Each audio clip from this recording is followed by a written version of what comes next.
Occasion ఏదైనా location ఎక్కడైనా తెలుగువారి వేడుక అంటే ఆలివ్ మిఠాయి ఉండాల్సిందే. లో అణు విస్ఫోటం జరిగిందా? లేదా అణు ధార్మికతకు సంబంధించినటువంటి స్టోరేజ్‌లో లీకేజ్‌లు ఏర్పడ్డాయా? భారతదేశం జరిపిన ఆపరేషన్ సింధూర్ అణ్వస్త్రాలకు సంబంధించి పాకిస్తాన్‌లో నిజంగానే సమస్యల్ని సృష్టించిందా?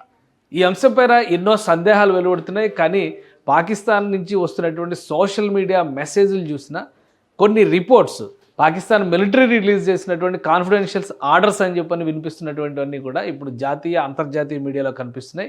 వీటి సారాంశం ఏంటంటే ఖచ్చితంగా పాకిస్తాన్లో రేడియేషన్ ఎఫెక్ట్ ఉంది. గత 2 రోజులుగా దీనిపైన పెద్ద ఎత్తున కసరత్తు జరుగుతున్నట్టుగా సమాచారం వస్తుంది. మరీ ముఖ్యంగా అమెరికాకి చెందినటువంటి అణు ధార్మికత అణ్వస్త్రాలకి సంబంధించినటువంటి సమస్యలు, రేడియేషన్ సమస్యలు రేగినప్పుడు దాని నియంత్రణ కోసం ఉపయోగించేటువంటి ప్రత్యేక విమానం ఎక్స్పర్ట్స్ టీం పాకిస్తాన్లో మోహరించడం వెనక కారణాలు ఏంటనే దాని చుట్టే ఇప్పుడు అంతర్జాతీయ మీడియా ప్రశ్నలన్నీ కూడా నడుస్తున్నాయి. ఏంటి ఆ విషయాలు ఒకసారి పరిశీలించేటువంటి ప్రయత్నం చేద్దాం. భారతదేశానికి అమెరికాకి ఉన్నటువంటి రిలేషన్స్ ఎలా ఉన్నా కానీ ఇక్కడ 2 దేశాల మధ్య పాకిస్తాన్ ఇండియా మధ్య జరుగుతున్నటువంటి ఫైరింగ్లో మాత్రం అమెరికా జోక్యం కొంతవరకు కాల్పుల విరమణకి వేదికైంది. కానీ తర్వాత వెంటనే జరిగినటువంటి పరిణామాలు సోషల్ మీడియాలో చక్కర్లు కొడుతున్నటువంటి ఇవి. ముఖ్యంగా భారతదేశం జరిపినటువంటి ఆపరేషన్ సింధూర్ దాడులకు సంబంధించి ఎయిర్ బేస్లు ఇక్కడ ఉన్నటువంటి నూర్ ఖాన్ ఎయిర్ బేస్ ఒకటి, రహీమియార్ ఖాన్ ఎయిర్ బేస్ ఒకటి, అవి కంప్లీట్గా పాకిస్తాన్కి చెందినటువంటి అణ్వస్త్ర సాయుధ సంపత్తిని దాచిపెట్టినటువంటి వాటికి కాపలాగా ఉంచినటువంటి ప్రదేశాలుగా చెబుతున్నారు. వాటిపైన భారతదేశం జరిపినటువంటి క్షిపణి దాడులు ఎఫెక్ట్ చూపించినాయి. ఖచ్చితంగా అక్కడ రేడియేషన్ ప్రభావం ఉంది అనేటువంటి సంకేతాలు కనిపిస్తున్నాయి. దీనికి ఆధారంగా ఇప్పుడు కనిపిస్తున్నటువంటి కొన్ని మెసేజెస్ మనం చూద్దాం. ముఖ్యమైనటువంటిది ఈరోజు దర్శనం ఇచ్చినటువంటిది కాన్ఫిడెన్షియల్ రిపోర్ట్ అనేటువంటి పేరుతో Pakistan government of Pakistan release చేసినట్టుగా ఈ రిపోర్ట్ని చెప్తున్నారు.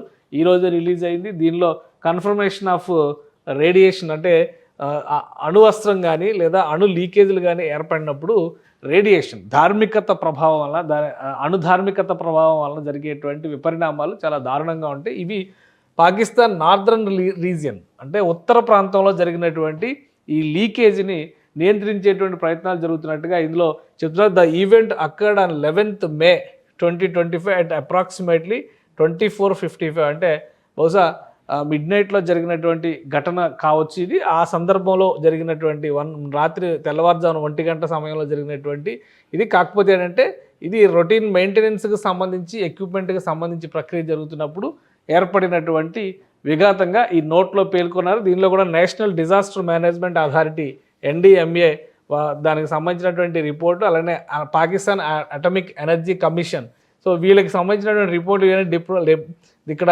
నిపుణుల్ని పెట్టడము, రేడియేషన్ హజార్డ్ని కంట్రోల్ చేసేటువంటి ప్రయత్నాలు జరగడం అవన్నీ కూడా ఇందులో ఉన్నట్టుగా ఈ రిపోర్ట్లో పేర్కొంటున్నారు. సో ఈ రిపోర్టు సారాంశం ఖచ్చితంగా కన్ఫర్మ్ చేస్తుంది పాకిస్తాన్లోని ఉత్తర ప్రాంతంలో రేడియేషన్ సమస్య వస్తుందని. రేడియేషన్ సమస్య ఎందుకు వస్తుందనే దానికి క్లియర్గా అణు విచ్ఛిత్తి జరిగితే వచ్చేటువంటి ప్రమాదంగా దీన్ని చూస్తున్నారు.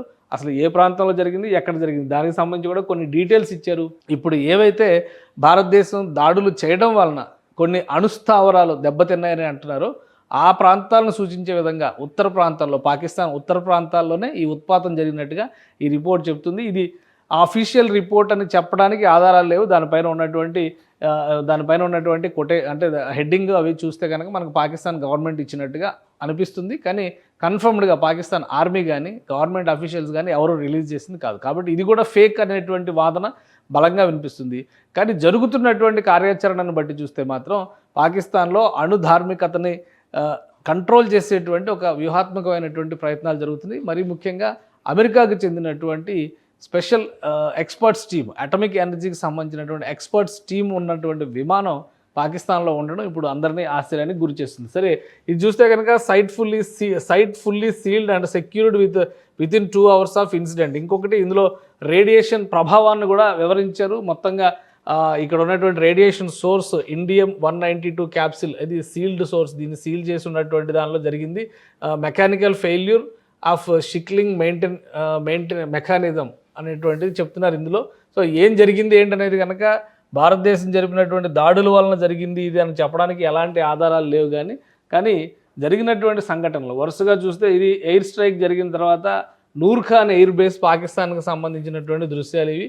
బిఫోర్ ఆఫ్టర్ అంటే ఒక అటాక్ జరిగిన తర్వాత ఉన్నటువంటి దృశ్యాలను కూడా ఇందులో ప్రజెంట్ చేశారు. టార్గెట్ ఏరియా ఈ ఇన్సర్ట్లో ఉన్నటువంటి ఏ విధంగా ఇదైంది, ట్రక్ ఇక్కడ ఎయిర్ బేస్ ఫెసిలిటీ అది ఆల్సో సస్టైన్డ్ కన్సిడరబుల్ డ్యామేజ్, పెద్ద ఎత్తున అక్కడ నష్టం జరిగింది అని ప్రూవ్ చేసేటువంటి శాటిలైట్ ఇమేజెస్ ఇవన్నీ కూడా ఇప్పుడు సోషల్ మీడియాలో ఉన్నాయి. టార్గెట్ ఏరియా ఇది, అలానే pre strike image, post strike image, ముందు అంటే స్ట్రైకింగ్ జరగకముందు అంటే దాడి జరగక ముందర ఉన్నటువంటి ప్రాంతం, దాడి జరిగిన తర్వాత ఉన్నటువంటి ప్రదేశం. సో ఇక్కడ ఏం జరుగుతుంది అనేది పాకిస్తాన్ అధికారికంగా చెబితే తప్పితే బయట ప్రపంచానికి తెలిసేటువంటి అవకాశం లేదు. కానీ వస్తున్నటువంటి సోర్సెస్, వస్తున్నటువంటి అంశాలను బట్టి చూస్తే కనుక పాకిస్తాన్లో ఏదో జరుగుతుంది. ఇవి ఇంకా చాలా చోట్ల అంటే సర్గోదా ప్రాంతం, నిన్న కూడా దీనికి సంబంధించినటువంటి డేటా వచ్చింది.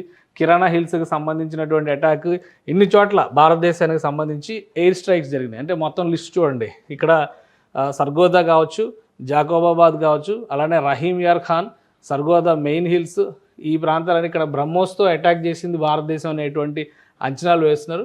సో ఈ ప్రదేశాలన్నీ కూడా దెబ్బతిన్నాయి. పాకిస్తాన్ ఉత్తర ప్రాంతానికి సంబంధించినటువంటి ప్రాంతాలు ఇవి. వీటికి సంబంధించినటువంటి దృశ్యాలు, ఇమేజెస్ ఇవన్నీ కూడా సోషల్ మీడియా రీసెర్చ్ కింద మనం చూడొచ్చు. అట్ ద సేమ్ టైం కొన్ని విషయాలను నమ్మాల్సినటువంటి పరిస్థితి కూడా ఏర్పడుతుంది. కాబట్టి ఇక్కడ అలాంటి సంకేతాలు చాలా స్పష్టంగా కనిపిస్తున్నాయి. సో ఇది జాకోబాబాద్ ప్లేస్లో కూడా బిఫోర్ ఆఫ్టర్ సినారియోని ఎక్స్ప్లెయిన్ చేసేటువంటి ఇమేజ్. సో అట్లా చూసినప్పుడు చాలా సంఘటనలు ఇందులో కనిపిస్తున్నాయి. నిన్న వచ్చినటువంటి కొంత డేటా చూస్తే కనుక ఇది కిరాణా హిల్స్లో జరిగినటువంటి అటాక్కి సంబంధించి అక్కడ ఉన్నటువంటి రాడార్ సైట్ అనేటువంటిది అక్కడ లొకేషన్, అలానే ఈ హిల్కి రెండు వైపులా కూడా టన్నెల్స్ రూపంలో పెట్టి అణ్వస్త్రాలను స్టోర్ చేశారు. ఇక్కడ అణ్వస్త్రాలు ఉన్నాయి అనేటువంటి నమ్మకం ఉంది. వాటిని యుద్ధానికి తరలించేటువంటి సమయంలో ఇక్కడ ఉన్నటువంటి దీనికి సమీపంలో ఉన్నటువంటి రహీమ్ యార్ ఖాన్ ఎయిర్ బేస్ నుంచి ఈ వార్ హెడ్స్ని తరలించేటువంటి ప్రక్రియ ఉండదు. దానిపైన పెద్ద ఎత్తున భారత్ బాంబింగ్ చేసింది. సో దానివల్ల చాలా పెద్ద నష్టం జరిగింది. ఇక్కడ రాడార్ వ్యవస్థలు ఇవన్నీ ఎందుకు పెడతారంటే ఇక్కడ చూస్తే SAM పొజిషను, అలానే హెలీప్యాడ్, ఈ machinery construction, hill side storage bunkers ఇవన్నీ కూడా ఉన్నాయి. సో వీటన్నిటిలో కూడా ఖచ్చితంగా ఇక్కడ ఒక అటమిక్ బాంబ్స్ రిలేటెడ్ లేదా స్టోరేజ్ పెద్ద ఎత్తున పాకిస్తాన్కి సంబంధించినటువంటి ఆయుధ సంపత్తి అయితే ఉంది. దానికి పహారాగానే ఇక్కడ ఈ వ్యవస్థలన్నీ కూడా సమాంతరంగా ఏర్పడ్డాయనేటువంటి నమ్మకంతో ఉన్నారు. సో మొత్తం అంతర్జాతీయ మీడియా కూడా ఇదే అంశాన్ని పదే పదే ప్రస్తావిస్తుంది. ఎందుకంటే చాలా చోట్ల ఈ చర్చ నడుస్తుంది. రేడియేషన్ సివియారిటీ తగ్గింది అనేటువంటి అభిప్రాయం ఉంది. సో అంతర్జాతీయ మీడియాలో కూడా చాలా చోట్ల did India bomb Pakistan's Nuke facility at kirana hills. So దీని మీద అధికారికమైనటువంటి ఇన్ఫర్మేషన్ రాకపోయినా కానీ ఈరోజు కొత్తగా కనిపిస్తున్నటువంటి ఈ డేటాబేస్ చూసిన తర్వాత చాలామందిలో అనుమానం కలుగుతుంది. ఖచ్చితంగా పాకిస్తాన్లో ఏదో జరిగింది, రేడియో ధార్మికతకు సంబంధించినటువంటి అంశంతో ఇది ముడిపడి ఉంది అనేటువంటి అనుమానాలు అయితే కలుగుతున్నాయి. సో వీటితో పాటు కొంతమంది స్థానికులు, పాకిస్తాన్లో ఉన్నటువంటి స్థానికులు పెడుతున్నటువంటి సోషల్ మీడియా మెసేజ్లు కూడా దీనికి ఒక ఆలంబనంగా మారుతున్నాయి. ఇక్కడ చూస్తే కనుక మనం ఇక్కడ ఒక పేరుతో సోషల్ మీడియా అకౌంట్కి సంబంధించి ఇందులో ఉంది, దీది we have to evacuate our area for a few days. I don't know what happened. They said that some radioactivity gas has leaked out. So ఇవి సామాన్య ప్రజలు పెట్టుకున్నటువంటి మెసేజ్లు, వాటికి సంబంధించి సోషల్ మీడియాలో వస్తున్నటువంటి అంటే అక్కడ ఏదో ఒక రకమైనటువంటి రేడియో యాక్టివిటీ ఉన్నటువంటి గ్యాస్ లీక్ అయింది. మిలిటరీ ఈ ప్రాంతాన్ని ఖాళీ చేయమని చెప్పని ఆదేశాలు ఇచ్చింది. కొద్ది రోజుల పాటు వాళ్ళు ఉంటున్నటువంటి నివాస ప్రాంతాలన్నీ కూడా వదిలి దూరంగా వెళ్లాల్సినటువంటి పరిస్థితి ఉంది అనేటువంటి సంకేతాలు ఈ మెసేజెస్ ద్వారా కనిపిస్తుంది. ఇలాంటి మెసేజెస్ ఇప్పుడు సోషల్ మీడియాలో పెద్ద ఎత్తున కనిపిస్తుంది. ఇక్కడ చూడండి, military is forcing people to leave immediately, saying leave or die due to the radiation. So అక్కడ ఒక రేడియేషన్ అనేది జరుగుతుంది. ఖచ్చితంగా అణుధార్మికత అనేది బయటికి వస్తుంది. ఈ అణుధార్మికత వలన మనుషులకి అనేక రకాల సమస్యలు వస్తాయి, చనిపోయేటువంటి ప్రమాదం కూడా ఉంటుంది దాని సివియారిటీని బట్టి. సో ఎంత నష్టం జరిగింది అనేటువంటి అంశం పైన ఒక క్లారిటీ లేకపోయినా కానీ ఈ వైరల్ అవుతున్నటువంటి న్యూస్ మాత్రం అందరినీ ఆందోళనకు గురి చేస్తుంది. ఇక్కడ కొంతమంది అక్కడ ఉన్నటువంటి ఫారినర్స్ కూడా కొన్ని స్టేట్మెంట్స్ పెడుతున్నారు. Radiation is spreading in Pakistan from smaller bombs. So ఇది ఇంపార్టెంట్. అక్కడ ఉన్నటువంటి బహుశా ఇంటర్నల్గా అవి డ్యామేజ్ అయినాయా భారత్ చేసినటువంటి అటాక్స్ వల్ల, లేదా ఇంటర్నల్గా షిఫ్టింగ్ సమయంలో ప్రయోగించడానికి కావాల్సినటువంటి ఏర్పాట్లు. ఎందుకంటే ఆ రోజు ఉదయం 11వ తేదీ ఉదయం జరిగినటువంటి పరిణామాలను కూడా ఒకసారి మనం గుర్తులోకి తెచ్చుకోవాలి, మననం చేసుకోవాలి. ఆ సందర్భంలో ఏంటంటే national security advisory committee meeting జరుగుతుంది. సో ఆ సమయంలో ఒకవేళ పాకిస్తాన్ ప్రధానమంత్రి గ్రీన్ సిగ్నల్ ఇస్తే అణుయుద్ధానికి కూడా మేము సిద్ధం అనేటువంటి సంకేతాలు ఇచ్చారు. సో ఆ క్రమంలో తరలింపు ప్రక్రియ జరుగుతుండగా ఏదైనా ప్రమాదం జరిగిందా, దానివలన ఇటువంటి పరిస్థితి వచ్చిందా, లేక నిజంగానే భారతదేశం జరిపినటువంటి అటాక్స్లో ఇవన్నీ కూడా ధ్వంసమైనయా, వీటిపైన ఒక స్పష్టత రావాల్సిన అవసరం ఉంది. భారత అధికారుల్ని దీనికి సంబంధించినటువంటి ప్రశ్నలు అడిగినప్పుడు మాత్రం అక్కడ ఏముందో మాకు తెలియదు, బట్ టార్గెట్స్ని ఎక్కడి నుంచి అయితే సైనిక శిబిరాలు రన్ చేస్తున్నారో, ఎక్కడి నుంచి అయితే అటాక్స్ జరుపుతున్నటువంటి ప్రాంతాలు ఉన్నాయో వాటిపైన మాత్రం మేము ప్రతిదాడులు చేశాము, దానివల్ల ఎంత నష్టం జరిగింది అనేది అటు నుంచి రిపోర్ట్ రావాలి, మా అంచనా ప్రకారం మేము టార్గెట్స్ రీచ్ అయ్యాం అని మాత్రమే భారత సైన్యం చెప్పింది. సో ఈ నేపథ్యంలో ఇది మొత్తం ఈ చర్చ అంతా కూడా ఆసక్తికరంగా మారింది. ప్రధానమంత్రి ఈరోజు చాలా గర్వంగా, భారత ప్రధానమంత్రి ఈరోజు త్రివిధ దళాలతో భేటీ అయ్యారు, ఆర్మీ క్యాంపులకు వెళ్ళారు. ముఖ్యంగా పంజాబ్ సమీపంలో ఉన్నటువంటి ఏదైతే అందాపురంలో ఈ మొత్తం అటాక్ చేసి అక్కడ ఎయిర్ బేస్ మొత్తం ధ్వంసం చేసేసామనేటువంటి మాట పాకిస్తాన్ సైన్యం అనౌన్స్ చేసింది. అక్కడికే వెళ్ళి ఈరోజు భారత ప్రధానమంత్రి సైనికులందరితో సరదాగా గడిపారు, ఒక ఆవేశపూరితమైనటువంటి ప్రసంగాన్ని ఇచ్చారు. మీరు ప్రొఫెషనల్గా యాక్ట్ చేశారు కాబట్టే దేశం ఈరోజు క్లిష్ట పరిస్థితి నుంచి బయటకు వచ్చిందంటూ భారత ప్రధానమంత్రి చాలా ధీమాగా చెప్పారు. సో ఈ జరుగుతున్నాయి. అలానే నిన్న రాత్రి కూడా ప్రధానమంత్రి లక్ష్యాలని ఛేదించడంలో త్రివిధ దళాలు, బిఎస్ఎఫ్ లాంటి పారామిలిటరీ ఫోర్సెస్ కూడా ఖచ్చితత్వంతో పనిచేసే పక్కా ప్రొఫెషనలిజం చూపించే అనేటువంటి మాట చాలా ధీమాగా చెప్పారు. పాకిస్తాన్లో మాత్రం అధికారికంగా అటు గెలుపు పైన కానీ కాల్పుల విరమణ పైన కానీ ఎలాంటి స్పష్టమైన ప్రకటన రాలేదు. కొంతమంది మాత్రం ఉత్సాహంగా రోడ్ల మీదకి వచ్చి పాకిస్తాన్ గెలిచిందని సంబరాలు చేసుకున్నారు. సో అధికారికమైనటువంటి వెర్షన్ ఏంటనే దాని మీద పాకిస్తాన్ నుంచి ఇప్పటికీ క్లారిటీ లేదు. కానీ ఈ వైరల్ అవుతున్నటువంటి న్యూస్ని బట్టి చూస్తే కనుక చాలా క్లియర్గా పాకిస్తాన్లో అయితే రేడియేషన్ సమస్య ఒకటి పాకిస్తాన్ని వేధిస్తున్నటువంటి సంకేతాలు చాలా స్పష్టంగా కనిపిస్తుంది. ప్రధానంగా ఇక్కడ టార్గెట్ అయినటువంటి లొకేషన్స్ విషయానికి వస్తే కనుక చాలా కీలకమైనటువంటి లొకేషన్స్, పెద్ద పెద్ద రిపోర్ట్స్, గతంలో అటామిక్ ఎనర్జీ రిపోర్ట్స్లో సబ్మిట్ చేసినటువంటి ప్రాంతాలు కూడా ఈ జాబితాలో ఉన్నాయి. అన్నిటికీ మించి సర్గోదా ప్రాంతం గురించి ఎక్కువ మంది జాతీయ అంతర్జాతీయ మీడియా కూడా రాసింది. పాకిస్తాన్కి సంబంధించినటువంటి అణ్వస్త్ర ఆయుధగారంగా దాన్ని పేర్కొంటూ ఉంటారు.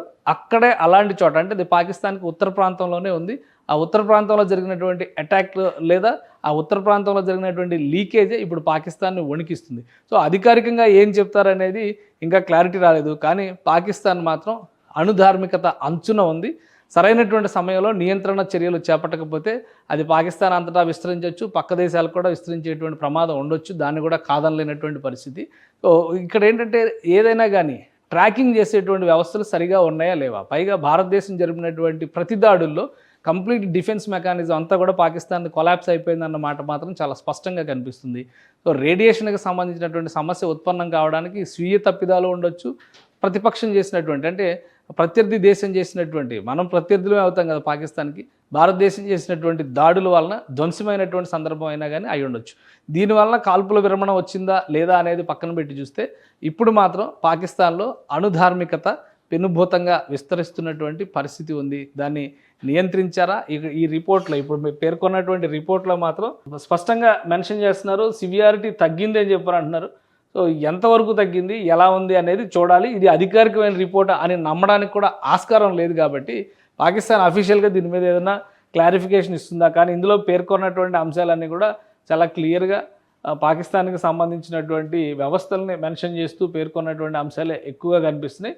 సో ఈ విషయంలో మరీ ముఖ్యంగా సామాన్య ప్రజానీకం బలి కాకుండా జాగ్రత్తలు తీసుకోవాలంటే కనుక ప్రభుత్వ యంత్రాంగం కానీ మిలిటరీ కానీ ఖచ్చితంగా స్పందించాల్సినటువంటి అవసరం ఉంది. అంతర్జాతీయ నిపుణుల సహకారం తీసుకోవాల్సినటువంటి పరిస్థితి ఉంటుంది. ఎందుకంటే ఈ రేడియేషన్ కేవలం ఇప్పుడు ఉన్నటువంటి జనరేషన్ పైన మాత్రమే ప్రభావం చూపుతూ అక్కడ ఉన్నటువంటి మనుషులకి రాబోయేటువంటి తరాలపైన కూడా ప్రభావం చూపించేటువంటి అవకాశం ఉంటుంది. ఆల్రెడీ మనం జపాన్లో అణుధార్మికత తీసుకొచ్చినటువంటి ఉత్పాతాలన్నింటినీ కూడా గమనిస్తూ వచ్చాం గత 50-60 ఏళ్ళుగా. ఇప్పుడు పాకిస్తాన్లో మొదటిసారిగా అటువంటి పరిణామం కనుక జరిగితే అది మరింత అప్రమత్తంగా ఉండాల్సినటువంటి సందర్భంగా భావించాలి. ఏదేమైనా ఒకవేళ భారతదేశం జరిపినటువంటి ప్రతిదాడిలోనే ఇది కనుక జరిగితే భారతదేశం ప్రపంచానికి ఒక కొత్త సందేశం ఇచ్చినట్టుగా కూడా గమనించాలి. అణ్వస్త్రాలు ఉన్నటువంటి దేశాలు విర్రవీగేటువంటి పరిస్థితి ఉండకూడదు. అణ్వస్త్రాలు ఉంటే వాటిని ప్రయోగించకుండానే ప్రారంభ దశలోనే విధ్వంసం చేయొచ్చు అనేటువంటి క్లియర్గా, అంటే ఏ దేశం మీదో వేద్దామని రెడీ చేసినవి చివరికి వాళ్ళ దేశ వినాశనానికి ఉపయోగపడేటువంటి లేదా వాళ్ళ దేశ వినాశనానికి పనికొచ్చే విధంగా ప్రత్యర్థి దేశాలు ఉపయోగించుకోవచ్చు అనేటువంటి సంకేతాలను భారతదేశం ఇచ్చింది. అప్రమత్తత లేనటువంటి పాలకులు, మిలిటరీ పాలకుల దాష్టికాల వల్లనే పాకిస్తాన్ ఈరోజు ఇలాంటి సమస్యలను ఎదుర్కోవాల్సి వస్తుంది. ఏదైనా అధికారికంగా ఒక స్పష్టమైనటువంటి ప్రకటన పాకిస్తాన్ ప్రభుత్వం చేస్తుందని ఆశిద్దాం. మొత్తం మీద అణ్వస్త్రానికి సంబంధించినటువంటి అణుధార్మికత పాకిస్తాన్ ప్రజలను మాత్రం ఇప్పుడు బెంబేలెత్తిస్తున్నటువంటి పరిస్థితి ఉంది. సుమన్ టీవీలో మీ పర్సనల్ అండ్ బిజినెస్ ప్రమోషన్స్ కోసం కింది నెంబర్కి కాంటాక్ట్ చేయండి.